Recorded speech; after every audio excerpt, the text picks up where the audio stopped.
और देखिए, राजनाथ सिंह यही नहीं रुके, भारत के बढ़ते कदम पर बड़ा बयान यह भी दिया कि चीन भी भारत का लोहा मानता है। जहां ग्लोबल टाइम्स के हवाले से राजनाथ सिंह ने बड़ी बात कही और उसका हवाला भी दिया और कहा कि सिर्फ दुनिया ही नहीं, ये चीन जो भारत का अब लोहा मानने लगा है, चीन भी मानता है भारत का लोहा। ये रक्षा मंत्री राजनाथ सिंह ने बड़ा बयान लंदन में दिया है।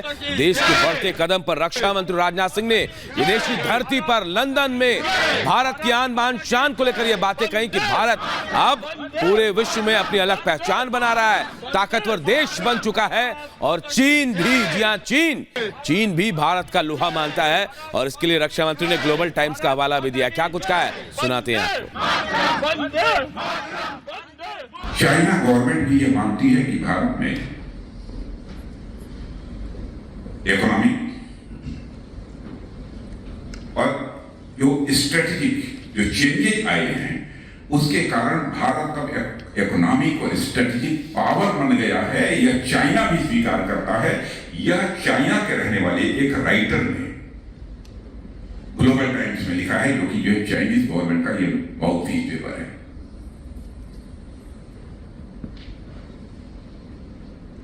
अब दुनिया जानती है सच्चाई को कि चाइना को के बारे में यह धारणा है। वैसे हम किसी को अपना अपोनेंट नहीं मानते हैं, कोई किसी को अपना दुश्मन नहीं मानते हैं, लेकिन सारी दुनिया मानती है कि भारत और चाइना के रिलेशंस ठीक नहीं है, लेकिन हम तो सबके साथ ठीक करना चाहते हैं।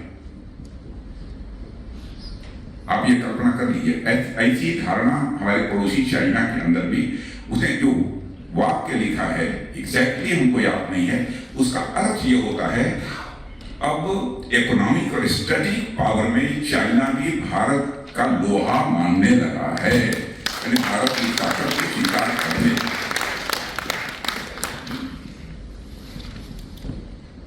यह भारत के बारे में धारणा बनी है।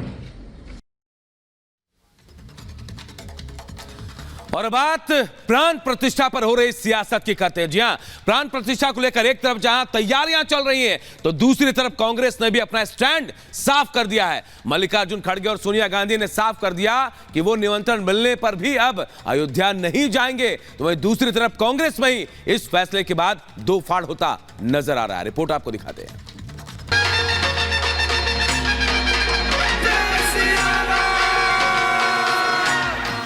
देश का माहौल पूरी तरह राममय है, जहां हर कोई इस वक्त पल की प्रतीक्षा कर रहा है जब 500 वर्षों के लंबे इंतजार और पीढ़ियों के त्याग और तपस्या के बाद अयोध्या में सबके आराध्य रामलला अपने भव्य राम मंदिर में प्रवेश करेंगे। इस दौरान समूचे भारत समेत दुनिया भर के करोड़ों सनातनियों में अलग ही उमंग है। आस्था और भावनाओं से भरा देश जहां प्रभु राम की भक्ति में सराबोर है, तो वहीं देश का एक धड़ा ऐसा भी है जो मर्यादा पुरुषोत्तम के भक्ति में डूबे देश के आम जनमानस के मनोभाव से इतना चिढ़ रहा है कि वो मर्यादाओं को लगातार तार तार कर रहा है और सियासत करने से रंच मंत्र भी संकोच नहीं कर रहा है। मसलन जिस इंडिया अलायंस के घटक दल सत्ता पाने की चाह में इस कदर भटक गए कि एक बार फिर तुष्टीकरण की राह पकड़ लिए हैं। विडंबना देखिए कि जिन भगवान श्री राम के वजूद पर पूरे हिंदुस्तान को नाज है, उन्हें श्री राम के लिए इंडिया अलायंस कभी मंदिर की तारीख पूछकर तो कभी उन्हें काल्पनिक तक बता डालने की गुस्ताखियों के सहारे खुद को सेकुलरिज्म का असली झंडावरदार बताते नहीं थकता था। और आज जब राम जन्मभूमि पर प्रभु राम का भव्य मंदिर अपना मूर्त रूप ले चुका है, तो अब वही विपक्ष भगवान राम के न्योते को ठुकराने में जुट गया है।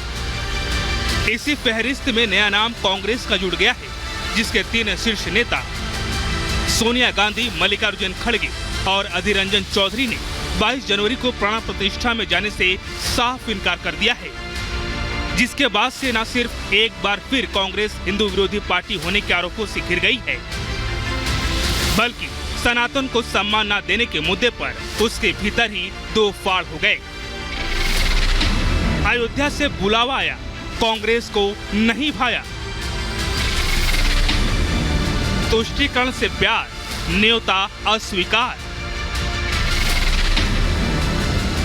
सनातन का असम्मान, कांग्रेस में दो फाड़। अयोध्या में भगवान राम के भव्य मंदिर के उद्घाटन का न्योता ठुकराने के बाद कांग्रेस एक बार फिर निशाने पर है। तो चुनावी साल में पार्टी आलाकमान के इस कदम से पार्टी दो धड़ों में बढ़ गई है, जहां एक धड़ा अयोध्या से दूरी बनाने की शाही आदेश के साथ है, तो दूसरा धड़ा 2024 के महासंग्राम से पहले पार्टी के रुख पर खुलकर विरोध में उतर आया है।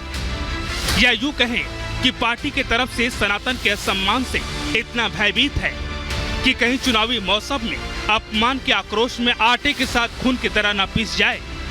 अयोध्या से आए न्योते को ठुकराने पर कांग्रेस को अब अपने ही नेताओं का विरोध देखने को मिल रहा है, जो खुलकर अपनी आवाज बुलंद कर रहे हैं, जिसमें आचार्य प्रमोद कृष्णम का नाम सबसे आगे है, जहां उन्होंने न सिर्फ पार्टी के फैसले को गलत बताया बल्कि दुख भी जताया।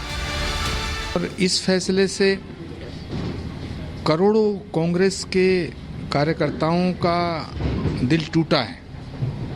उन कार्यकर्ताओं का, उन नेताओं का जिनकी आस्था भगवान राम में है, भगवान श्री राम के मंदिर में के निमंत्रण को स्वीकार ना करना, ये बहुत दुखद है, ये बहुत पीड़ादायक है, ये बहुत कष्टदायक है। इसके अलावा गुजरात में कांग्रेस के वरिष्ठ नेता अर्जुन मोढवाडिया ने भी अपनी पार्टी के फैसले पर असंतोष जताया।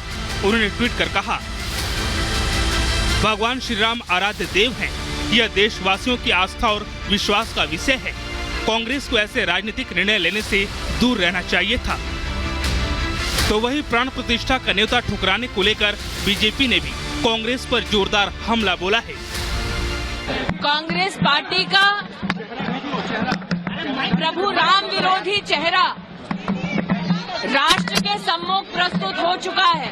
इंडिया अलायंस ने सोनिया जी के नेतृत्व में, कांग्रेस के नेतृत्व में बार बार सनातन धर्म की उपेक्षा की, अपमानित किया, और अब इंडिया अलायंस के नेताओं द्वारा प्राण प्रतिष्ठा के पुण्य आमंत्रण को ठुकराना उनकी सनातन विरोधी सोच को दर्शाता है। कांग्रेस एक नहीं अनेक बार हिंदुओं को नीचा दिखाने की बात, तो कभी भगवान राम को काल्पनिक कहने की बात करती है। समारोह की बाइकॉट किया है तो साफ दिखता है कि हिंदुस्तान की जनता भी आने वाले समय में इनका बाइकॉट ही करने वाली है। बेचारे जाएं भी तो कहां जाएं, वो अपने रेटोरिक में फंस रहे हैं।